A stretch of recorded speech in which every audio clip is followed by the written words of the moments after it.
जय हिंद दोस्तों। बिहार डीएलएड प्रवेश परीक्षा 2024 के लिए आज से जीके जीएस का एक न्यू क्लास को स्टार्ट कर रहे हैं, जिसमें साथियों हम लोग केवल और केवल सिलेक्टेड क्वेश्चंस को ही कवर करेंगे, जो कि आपके एग्जाम में पूछे जाने की काफ़ी ज़्यादा चांसेस है। इसलिए साथियों आप लोग डेली एक क्लास को ज़रूर अटेंड कीजिए। तो चलिए फटाफट से आप सभी लाइव में आ जाइए। और साथियों जो भी चैनल पर पहली बार आए हैं, आप लोग क्लास टाइमिंग को नोट कर लीजिए। ये क्लास आपको डेली दोपहर 3 बजे लाइव चैट के साथ दिया जाएगा, तो आप सभी टाइमिंग को ज़रूर ध्यान रखें। और इस क्लास का जो पीडीएफ है वो आपको बिल्कुल फ्री में मिल जाएगा। कहाँ पर? तो टेलीग्राम पर। टेलीग्राम का लिंक जो है इसी वीडियो के नीचे डिस्क्रिप्शन बॉक्स में दिया हुआ है, आप लोग जाकर ज्वाइन कर सकते हैं। तो चलिए इसी के साथ आज के सेट को स्टार्ट करते हैं। तो देखिए पहला क्वेश्चन आपके सामने है, निम्न में से कौन सा एक व्युत्पन्न मात्रक नहीं है? जूल, वाट, किलोग्राम या फिर डी न्यूटन। बिल्कुल आपको सोच समझकर आंसर करना है। और साथियों आंसर करने के लिए आप सभी को नीचे लाइव चैट का ऑप्शन मिल रहा होगा, इसलिए प्रत्येक स्टूडेंट को नीचे लाइव चैट में अपना अपना आंसर जरूर बताना है। तो यहाँ पे कौन सा एक व्युत्पन्न मात्रक नहीं है? तो यहाँ पर इसका सही जवाब है ऑप्शन सी, किलोग्राम। याद रखिएगा ये व्युत्पन्न मात्रक नहीं है। अब यहाँ पे देखिए ऑप्शन ए में है जूल। तो जूल किसका मात्रक होता है? याद रखिएगा ये ऊर्जा का एसआई मात्रक होता है जूल। वाट की बात करें तो ये शक्ति का एसआई मात्रक है वाट। न्यूटन ये बल का एसआई मात्रक है।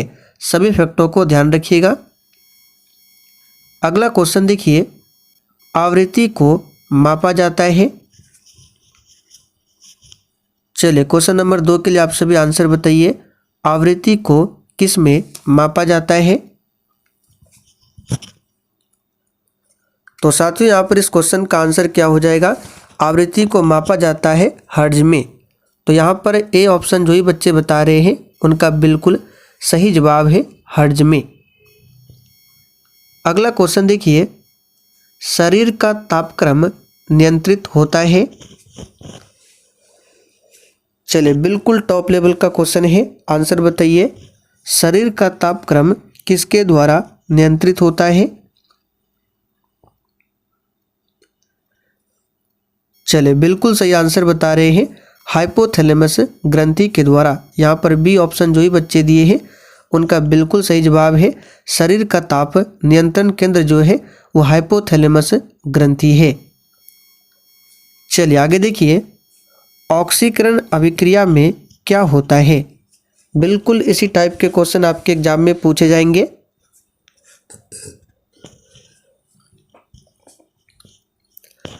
तो साथियों ऑक्सीकरण अभिक्रिया में क्या होता है? तो यहाँ पर इसका सही जवाब हो जाएगा ऑप्शन ए, इलेक्ट्रॉन की हानि होती है। देखिए ऑक्सीकरण अभिक्रिया वह है जिसमें इलेक्ट्रॉन का क्या होता है? हानि होता है। और ऑक्सीजन क्या होता है? जुड़ता है। हाइड्रोजन क्या होता है? निकलता है। यानी कि ऑक्सीकरण अभिक्रिया में इलेक्ट्रॉन की हानि, ऑक्सीजन का जुड़ना, हाइड्रोजन का निकलना और संयोजकता में वृद्धि होती है। और एक होता है अवकरण, अवकरण अभिक्रिया। तो इसमें क्या होता है? तो इसमें जस्ट उल्टा होता है। अवकरण की अभिक्रिया में तत्व का जो परमाणु इलेक्ट्रॉन है वो ग्रहण करता है, ऑक्सीजन की संख्या में कमी आती है, हाइड्रोजन की संख्या में वृद्धि होती है। तो इन सारे फैक्टों को याद रखिएगा। तो यहाँ पर जो आंसर हो जाएगा इलेक्ट्रॉन की हानि। किसी अवतल दर्पण की फोकस दूरी निम्नलिखित में से किस पर निर्भर करती है?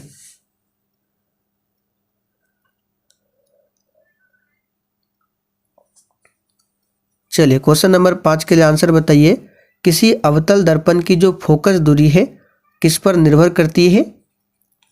तो याद रखिएगा सिंपल सा क्वेश्चन है, वक्रता त्रिज्या पर निर्भर करती है। यहाँ पर ए ऑप्शन आपका सही जवाब है, वक्रता त्रिज्या।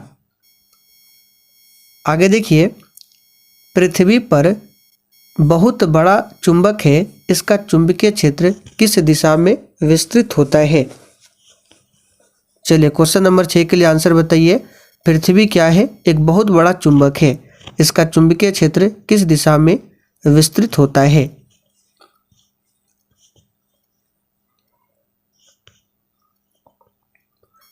तो यहाँ पर क्वेश्चन नंबर 6 के लिए आंसर हो जाएगा ऑप्शन डी, दक्षिण से उत्तर। यहाँ पर डी ऑप्शन आपका सही जवाब है। देखिए, पृथ्वी किसी भी चीज़ को अपनी ओर आकर्षित जो करती है उस बल का नाम है गुरुत्वाकर्षण बल। मानव शरीर की सबसे छोटी हड्डी कौन सी है? चलिए, क्वेश्चन नंबर 7 के लिए आप सभी आंसर बताइए। मानव शरीर की सबसे छोटी हड्डी का नाम क्या है?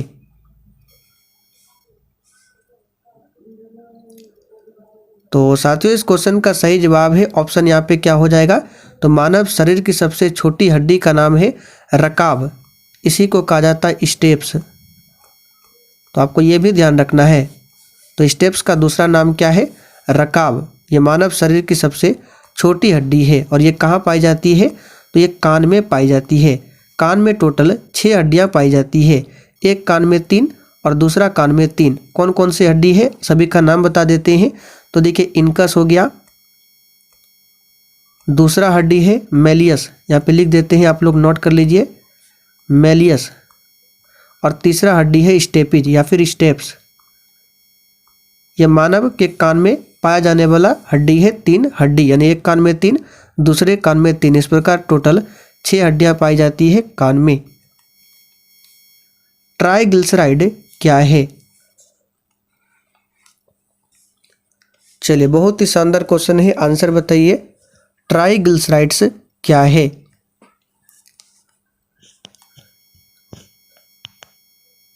सही आंसर है ऑप्शन सी, वसा। ट्राइग्लिसराइड क्या है? एक प्रकार का वसा है। ट्राइग्लिसराइड एक प्रकार की वसा होती है जो रक्त में पाई जाती है। कौन सी दवाइयाँ बुखार कम करने के काम में आती है? चलिए, क्वेश्चन नंबर 9 के लिए आंसर बताइए। और साथियों, जिन्होंने अभी तक सेशन को लाइक नहीं किया है, प्लीज़ आप सभी से रिक्वेस्ट है, आप सभी सेशन को साथ में लाइक करते चलिए। तो कौन सी दवाई है बुखार कम करने के काम में आती है? तो याद रखिएगा, इसका सही जवाब है एंटीपायरेटिक, जो कि डी ऑप्शन में दिया हुआ है। आधुनिक आवर्ती वर्गीकरण का आधार क्या है? चलिए, क्वेश्चन नंबर 10 के लिए आंसर बताइए। और साथियों, बहुत ही जल्द बिहार डीएलएड एग्जाम के लिए मैराथन क्लास को भी स्टार्ट करने वाले हैं, इसलिए साथियों आप लोग डेली क्लास को अटेंड कीजिए। आपको यहाँ पर यानी इस चैनल पर बिहार डीएलएड एग्जाम के लिए 2 क्लास अटेंड करना है। एक क्लास आपका दोपहर 3 बजे, जो कि अभी आप लोग देख रहे हैं, और दूसरा क्लास है दोपहर 3:30 बजे। तो दोनों क्लास को आप लोग डेली अटेंड कीजिए। तो आधुनिक आवर्ती वर्गीकरण का आधार क्या है? इसका सही जवाब है परमाणु क्रमांक है। क्या है? परमाणु क्रमांक है। मेंडलीव की आवर्त सारणी का आधार पूछे क्या था? तो परमाणु भार। लेकिन आधुनिक आवर्त सारणी जो है इसका आधार क्या है? परमाणु भार। और आधुनिक आवर्त जो सारणी है इसको किसने तैयार किया है? तो याद रखिएगा, मोसले। किसने तैयार किया है? मोसले ने। चलिए आगे बढ़ते हैं। और यहाँ से क्वेश्चन ध्यान रखिएगा, अष्टक नियम किसने दिया था पूछा जाता है। तो आप लोगों ने 10th क्लास में पढ़ा होगा, न्यूलैंड्स ने। यानी कि आवर्त सारणी में जो अष्टक नियम दिया था वो दिया था न्यूलैंड्स ने। आगे देखिए, जब किसी वस्तु को एक अवतल दर्पण के अनंत पर रखा जाता है तो इसका प्रतिबिंब कहाँ पर निर्मित होगा? 10th लेवल का क्वेश्चन है, इसका आंसर क्या होगा? तो साथियों इसका आंसर हो जाएगा फोकस पर। जब किसी वस्तु को अवतल दर्पण के अनंत पर रखते हैं तो प्रतिबिंब फोकस पर बनेगा, और जब फोकस पर किसी वस्तु को रखा जाता है तो प्रतिबिंब बनेगा अनंत पर, जस्ट उल्टा। ट्रैकिया मानव शरीर के किस तंत्र का भाग है? चलिए क्वेश्चन 12 के लिए आंसर बताइए। ट्रैकिया मानव शरीर के किस तंत्र का भाग है? सही जवाब है श्वसन तंत्र का भाग है। निम्नलिखित कोशिकांगों में से किसे कोशिका की आत्मघाती थैली कहा जाता है? और साथियों ध्यान दीजिए, आज हो सकता है दोपहर 3:30 बजे की क्लास जो है वो बंद रह सकता है। इसके बारे में आपको टेलीग्राम पर बता देंगे। इसलिए आप लोग टेलीग्राम को जरूर ज्वाइन कर लीजिए, लिंक आपको डिस्क्रिप्शन बॉक्स में मिल जाएगा। तो सिंपल सा क्वेश्चन है, कोशिका की आत्मघाती थैली कहा जाता है किसे? लाइसोसोम को। यहाँ पर देखिए डी ऑप्शन में दिया हुआ है लाइसोसोम। और लाइसोसोम की खोज किसने किया था? तो याद रखिएगा डी डुबे, यहाँ पे नाम लिख देते हैं। डी डुबे ने लाइसोसोम की खोज किया था। माइटोकॉन्ड्रिया क्या है? तो कोशिका का पावर हाउस है। निम्नलिखित में से कौन योगात्मक बहुलक नहीं है?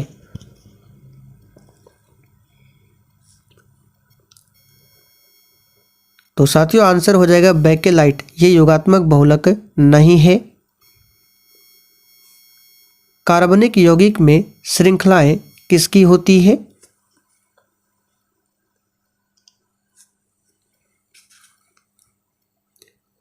तो साथियों कार्बनिक यौगिकों की श्रृंखला जो है कार्बन परमाणुओं से मिलकर बनी होती है।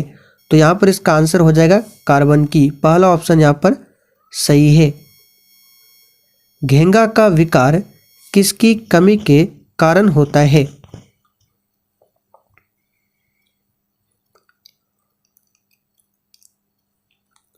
तो साथियों घेंगा का रोग जो होता है आयोडीन की कमी के कारण होता है। यहाँ पर सी ऑप्शन आपका सही जवाब है, आयोडीन।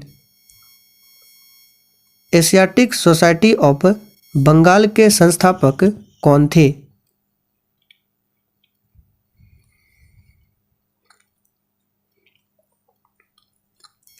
सही आंसर है सर विलियम जोन्स। साथियों सर विलियम जोन्स ने 1784 में कलकत्ता में एशियाटिक सोसाइटी ऑफ बंगाल की स्थापना किया था। यहाँ पर डी ऑप्शन आपका सही जवाब है, sir William Jones. Phoenix firm की स्थापना निम्नलिखित में से किस व्यक्ति द्वारा किया गया था? ये क्वेश्चन भी एग्जाम के लिए काफ़ी ज़्यादा इम्पोर्टेंट है। फिनिक्स फर्म की स्थापना किस व्यक्ति के द्वारा किया गया था?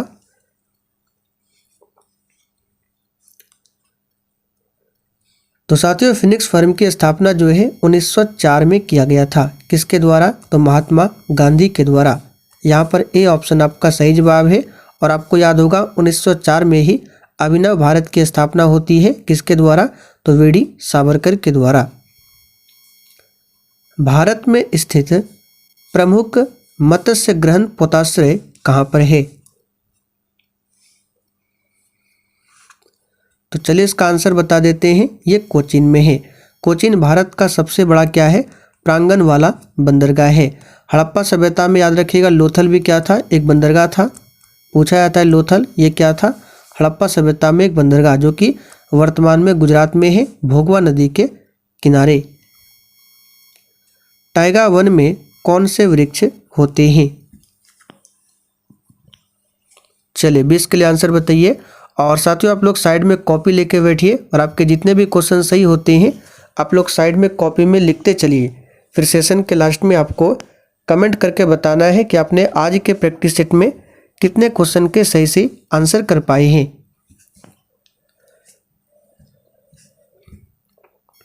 तो साथियों टाइगा वन में मृदु काष्ठ वृक्ष पाए जाते हैं। यहाँ पे देखिए बी ऑप्शन में दिया हुआ है मृदु काष्ठ वृक्ष।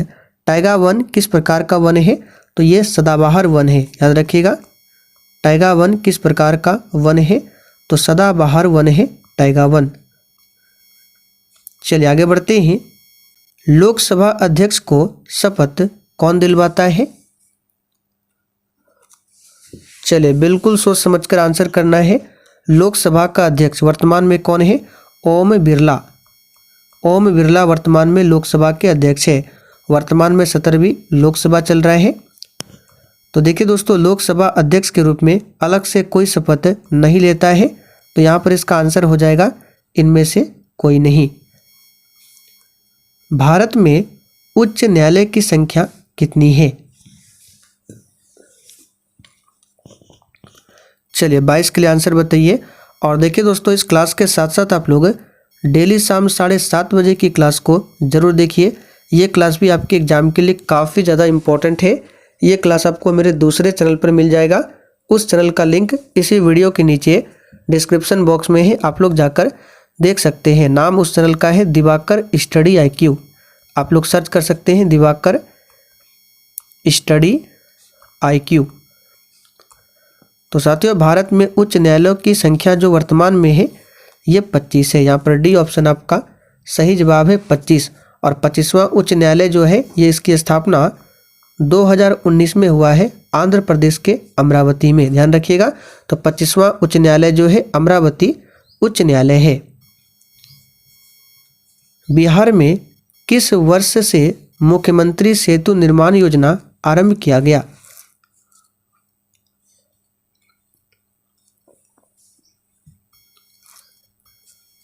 तो साथियों बिहार में मुख्यमंत्री सेतु निर्माण योजना 2006 में प्रारंभ किया गया था। तो देखिए सी ऑप्शन में दिया हुआ है 2006 में।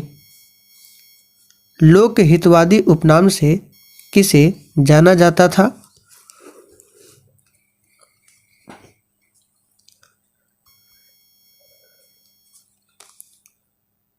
तो साथियों यहाँ पर इसका आंसर क्या हो जाएगा? Option A Gopal Hari Deshmukh. गोपाल हरि देशमुख को पश्चिम भारत के पहले धार्मिक सुधारक थे और ये लोक हितवादी के नाम से भी जाने जाते हैं, ध्यान रखिएगा।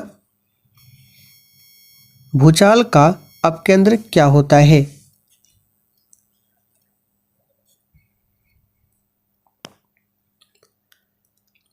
तो साथियों भूचाल का अपकेंद्र होता है पृथ्वी की सतह पर वह बिंदु जो भूकंप उद्गम केंद्र पर ऊर्ध्वाधर होता है। तो यहाँ पे डी ऑप्शन आपका करेक्ट आंसर है। भारत में कुल्लू घाटी निम्नलिखित में से किसकी खेती के लिए प्रसिद्ध है?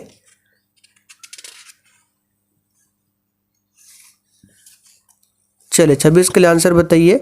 भारत में जो कुल्लू घाटी है किसकी खेती के लिए प्रसिद्ध है? तो याद रखिएगा सेब की खेती के लिए। और कुल्लू की घाटी कहाँ पर है? तो ये हिमाचल प्रदेश में स्थित है। राज्य के राज्यपाल की सेवानिवृत्ति की आयु कितनी है?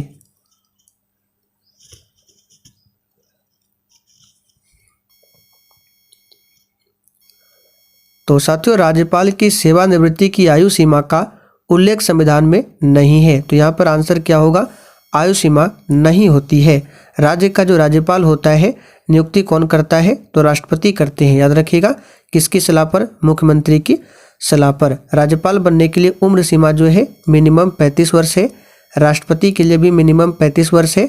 राज्यपाल के लिए भी क्या है? 35 वर्ष। यानी उपराष्ट्रपति, राज्यपाल और राष्ट्रपति तीनों के लिए मिनिमम है 35 वर्ष। आगे देखिए चरक किसके राज्य चिकित्सक थे?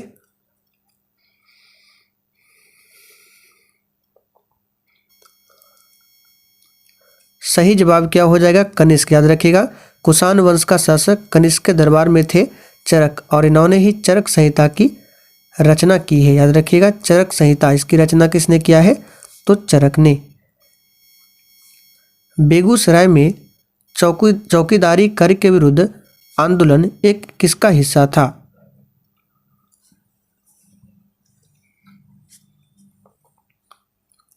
तो ये 1930 का सविनय अवज्ञा आंदोलन का हिस्सा था। यहाँ पे देखिए बी ऑप्शन आपका सही जवाब है। असहयोग आंदोलन कब हुआ था? 1 अगस्त 1920 में प्रारंभ हुआ था और फरवरी 1922 में असहयोग आंदोलन को चौरी चौरा हत्याकांड के कारण वापस लेना पड़ा था।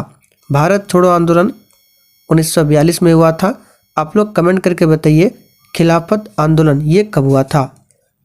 तो चलिए इसको भी बता देते हैं। खिलाफत आंदोलन 1919 से 22 में चला गया था।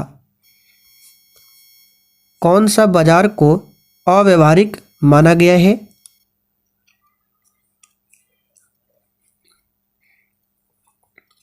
सही आंसर है पूर्ण प्रतियोगिता। साथियों पूर्ण प्रतियोगिता का बाजार एक अव्यावहारिक बाजार माना गया है। सिकंदर महान खालिस्तान में पैदा हुए थे। तो सिकंदर का जन्म होता है 356 ईसा पूर्व में। देखिए डी ऑप्शन में दिया हुआ है। और सिकंदर के पिता का नाम क्या था? फिलिप। यहाँ पे लिख देते हैं फिलिप, सिकंदर के पिता का नाम था। बिहार का अद्वितीय त्योहार क्या है? यहाँ पे देखिए दोनों ही ऑप्शन में 356 है, तो कोई बात नहीं, यहाँ पे डी भी हो सकता है, भी हो सकता है। टाइपिंग एरर है। चलिए आंसर बताइए, बिहार का अद्वितीय त्यौहार क्या है? तो आप सभी जानते हैं छठ पूजा। नियंत्रक तथा महालेखा परीक्षक के कार्यों की निगरानी कौन सी समिति द्वारा की जाती है?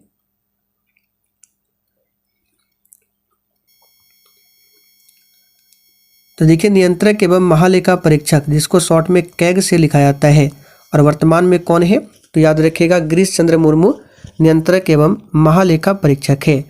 और इनके कार्यों की निगरानी कौन से समिति द्वारा की जाती है? तो याद रखिएगा, लोक लेखा समिति के द्वारा। लोक लेखा समिति में टोटल 22 मेंबर होते हैं, जिसमें से 15 मेंबर लोकसभा से होते हैं और इसमें से 7 मेंबर राज्यसभा से होते हैं, और इसके सदस्यों का कार्यकाल 1 वर्ष के लिए चलता है। तपेदिक किससे होता है? चलिए अच्छा क्वेश्चन, आंसर बताइए, तपेदिक किससे होता है? तो साथियों, तपेदिक जो है ये किससे होता है? तो बैक्टीरिया से होने वाला रोग है तपेदिक। काला कानून के नाम से प्रसिद्ध एक्ट कौन सा है?